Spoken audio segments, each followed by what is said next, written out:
Да бъдеш педагог в Япония и за българския пример в доброволчеството там ще говорим в следващите минути. В студиото е Милена Ангелова, майка на Антонио Ангелов, избрал да учи и работи в Япония, който също ще участва в нашия разговор чрез скайп. Сега обаче казвам здравейте, добре дошли на майка му. Благодаря. Здравейте, госпожо Ангелова. Кога се породи интересът на сина ви към Япония?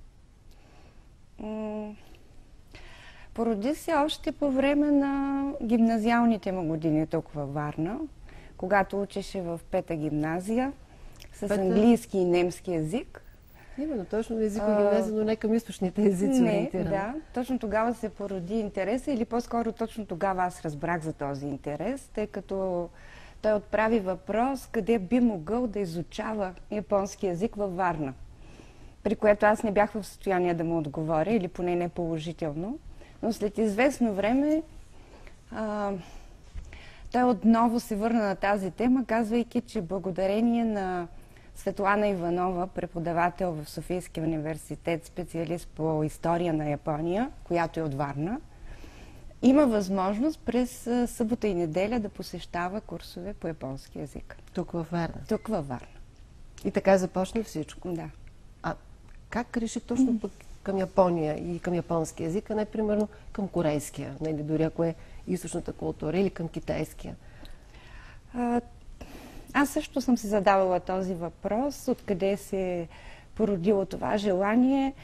Допускам, че това е благодарение на културните продукти, които шестват по света, идвайки от Япония и които са насочени към детската публика, към юношеската публика. Имам предвид манга, аниме, това, което го впечатляваше. И това породи в него интерес да научи езика, т.е. да черпи от извора. Питам се, защото така все пак да кажем, вие с какво се занимавате, че работите в Алианс Франсес, имате афинитет към френски език, към френската култура и така е нормално децата общо взето и да се ориентират към интересите и на родителите си понякога. Затова интересът към Япония и към японската култура действително буди любопитство в този случай. Вие обаче му бяхте на гости, много скоро се завърнахте оттам. Какви са вашите преки впечатления от тази наистина много интересна страна? За да отговоря на първия ви въпрос, аз възприемам неговия избор паралелно с останалите култури, които така мога да кажа, че вълнуват членовете от семейството ни. Това е един избор за културно многообразие, една толерантност към различното, от което може да черпим само интересни и добри примери. Виждаме снимки, между другото. Това е от вашето посещение, нали? Специално тази снимка е от периода, в който той беше на стаж. Когато се беше на стаж, да. Даже тук можете да гледате, по-спокойно ще виждате дори снимките. А вашите впечатления? Това, което вие усетихте и видяхте там? Това, което мога да споделя, аз всъщност благодаря на целия ви екип, че ми дава тази възможност да споделя с една по-широка аудитория това изживяване, което имах възможност снимките, да имам чрез това пътуване в една наистина много интересна, уникална страна, която породи в мен възхищение от начина, по който общуват хората помежду си, и се зададох въпроса откъде идват тези отличителни символи на Япония, които са известни навсякъде. И си дадох сметка, че става въпрос за една вътрешна хармония, една човечност. Това е Антонио. Това е Антонио, да. Която всъщност те претворяват в тяхната реалност. Въпреки динамичното, забързано ежедневие, те успяват да съхранят, те са успели да съхранят тая топлота, тая човечност, която най-много ме впечатли. Тук на тези снимки той прави презентация за български език и култура, благодарение на Асоциацията за приятелство с България, която съществува от 15 години и която организира подобни прояви, за да може в начално училище тази презентация, за да може децата да научат повече за България, да породи в тях интерес към нашата култура и един ден да дойдат да посетят страната ни. Аз виждам, между другото, че са облечени с български носи и японките. Откъде са тези носи? Там може би в българско дружество или? Да, това е специално танцов състав, който е за български фолклорни танци и съответно те са предвидили всички необходими не само хореографски елементи, но и костюмите, които да могат да представят цялата си пълнота на място българския танцов фолклор. А тук какво? А тук сме в дома на председателя на Асоциацията за приятелство с България и бяхме посрещнати изключително топло. Имахме удоволствието да носим техни национални костюми. Техни, японски костюми? Да. Видяхме снимките. Антонио след малко ще ни разкаже по скайп защо е избрал професията на педагог. Но като че ли не остана така много да ни кажете за вашите лични впечатления от Япония. Това, което силно ви впечатли. Може би в няколко думи мога да кажа хармония, топлота, човечност, която е в основата на всичко, което виждаме около нас там. Чистота, как ред, постига това? Спокойствие, невероятно отношение един към друг, към това също ли го учат в училище? Или? Затова той може да ви каже какво точно учат в училище, но от моите наблюдения виждам, че там примерът на поколенията по отношение на отношенията между хората е много силен. Може би там възпитанието е не толкова на думи, колкото на личен пример на родителите. Да включим и Антонио в разговор. Разбирам, че той вече е на скайп. Здравей, Антонио! Коничуа, здравейте! Майка ви ни разказа как се породил интереса ви към Япония, но с какво тази страна ви плени до толкова, че избрахте да работите и да учите там?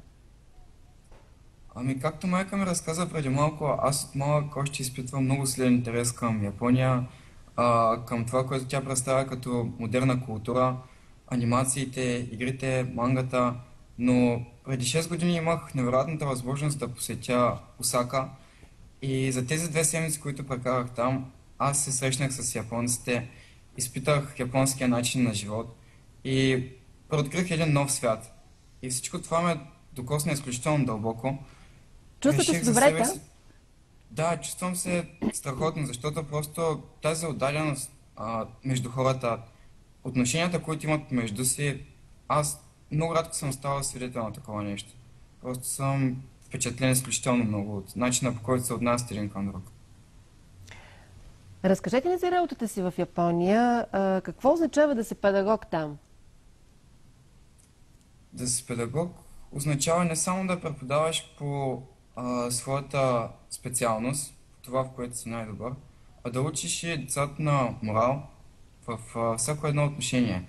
Тоест от теб се изисква не просто да им преподадеш граматиката по-английски, да кажем, ако ти си учител по-английски, но и да им кажеш как да се държат в една интернационална среда, да ги научиш на културата, така че те да могат да се справят в реални ситуации с този език и да го използват свободно, така че да нямат никакви проблеми помежду си. А как минава един ваш ден там? Как е организиран той? Всеки ден е изключително бурен, интензивен. В момента аз получавам пълна стипендия в този университет. Поемат ми абсолютно всичко и все пак от мен се очаква много, поради което освен 15-те лекции на седмица, които имам, аз трябва и допълнително да работя към университета в учебния отдел, уча студентите на английски език, отделно помагам на Деня на отворените дни на университета, където държа речи и говоря с бъдещи студенти в университета. Освен това, като приключа с лекциите, посещавам и уроци по карате, тъй като имам уникалната възможност да живея в Япония и бих искал да попия колкото се може от културата по време на престоя ми тук. В свободното си време казвате, че намирате време и за карате, така ли? Да, точно така. Посещавам доджото близо 3-4 пъти на седмица и като свърши самата тренировка, оставам още Виждаме в около момента и час, ваши час и снимки, половина нали? сам да тренирам. И благодарение на това успях много да напредна. Спечелих едно състезание на източно-японския регион преди 2 месеца. Изключително съм благодарен на сенсея ми, който влага толкова време и усилия да ме обучи. Каратето е всъщност за самоотбрана, нали така? Това е основната цел на този спорт. Да, разбира се, но то учи не само техники за самоотбрана, но и, както казах по-рано, морал, възпитание, сдържаност. Това са основни ценности, които можеш да придобиеш само от човек, който има желание да ти ги предаде, да ти ги преподаде. Не всеки би вложил толкова време и желание да те обучи на морал и неща, които са различни от специалността му. Разбирам, че добре се чувствате там. Това означава ли, че няма да се върнете? Все пак тук също сте бил студент преди да отидете там. На практика можете ли да сравните обучението там и тук? Бих могъл да направя паралел, разбира се. Аз получих изключително добро образование в България до този момент и съм благодарен на всичките си преподаватели, които са ме обучили до тук. Но за момента това, което планираме да остана в Япония след като завърша и след като натрупам години опит и стаж, може би бих се върнал в България да предам този опит на бъдещите поколения и у нас. Има ли какво ви прави най-силно впечатление в процеса на обучение, през който преминавате? Което е по-различно от обучението у нас и което си заслужава по някакъв начин да предадете един ден тук? Едно нещо конкретно, което ми прави изключително добро впечатление е, че в училищата до 12 клас децата остават след часовете и почистват училището. Класните стаи. Почистват си, т.е. няма чистачки. Персонал. Децата сами вземат метли, стирки и почистват след себе си. Те просто уважават мястото, където учат. И това е едно уникално самосъзнание, което е характерно само тук. Аз не съм го виждал на друго място това нещо. Дали може да го приложим и у нас? Много бих се надявал да може да се приложи това нещо. И не само в училищата, в залата по карате също, когато приключим с тренировка, всички взимаме помощни материали и изчистваме доджито, защото уважаваме мястото, където тренираме. Между другото, в предварителния разговор с вас и с Мейка, вие останахме много впечатлени от факта, че в Япония се учи за доброволчеството в учебниците и дори там разбирам, че в учебниците има 3 страници посветени на нашия дядо Добри от Байлово, който се прочу с това, че събира милостина, за да я дарява за възстановяването на черкви и манастири. Благотворителната му дейност успя да трогне дори и папа Франциск, или поне така твърдяха медиите преди време. Какво пише за него в японските учебници? Как неговата история е избрана да бъде включена в учебната програма на Япония? Първо, този предмет, той буквално проведен е теория на доброволческата дейност и е избирателен предмет, но аз също бих искал да открия различни начини да подпомагам обществото и го записах миналия семестър. Преподавателят ми се оказа християнин, който се интересува изключително много от световните новини, медии. И в един от часовете, тъй като ние не използваме предварително избрани учебници, той по свое собствено усмотрение избира материалите, за които ще се говори в час. С изненада открих как в раздадените ми учебни материали виждам снимка на дядо Добри. И прочитам цялата тази информация за него, която знам на японски език. И около мен около 50-60 японци също с интерес четат за това нещо и дори не могат да повярват, че такъв човек съществува. Това е личност едва ли не от приказките, от митовете, които може би биха съществували в Япония, ако може да се направи изобщо някакъв паралел.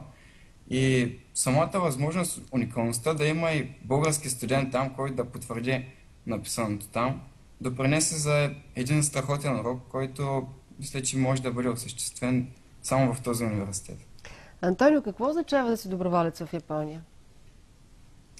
Да си доброволец в Япония означава Първото, което е и основният принцип на доброволческата дейност, да изпитваш удоволствие от това, което правиш и да не очакваш възнаграждение.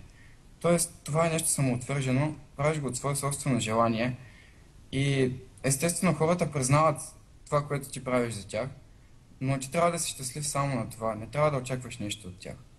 С това самосъзнание всички японци се впускат в подобни дейности тук. Разбирам, че на много високо ниво е възпитанието там. Ето и за доброволчество има начин, по който да се учи. Освен за благородното дело на Дядо Добри, какво учите и знаете още за България в Япония? Когато споменеш България, те се сещат главно за три неща. Първото е киселото мляко, което се продава тук отблизо, ако не се лъжа, 40 години. И повечето японци го ядат всяка сутрин за закуска. Второто е котолошо, българският сумес. И третото е българската роза, чието почитатели са много японки. Майка ви така ви гледа с интерес от студиото, понеже ние говорихме в началото с нея. Сега вече основно акцента се премести на разговора с вас. Обаче аз виждам, не знам майка ви знае ли, но виждам, че зад вас стои една много интересна дреха на закачалката. Каква е тази дреха? Да, това е традиционна японска дреха. Нарича се хари и представлява нещо като японски тип палто. То се носи главно по парчета. Официална дреха, така ли? Да. За съжаление, поради навлизането на модерната култура в Япония, последните 20 години рядко се забелязват хора, които да носят подобни дрехи традиционни. Но аз бих искал да изпитам всяка част от културата на Япония, както казах по-рано, и си купих една такава. И до сега съм я носил само веднъж, защото тя се носи главно на парчета. А може ли да видим как стои такава дреха, Антонио? Може ли да видим? Има ли възможност? Може да. Един момент само.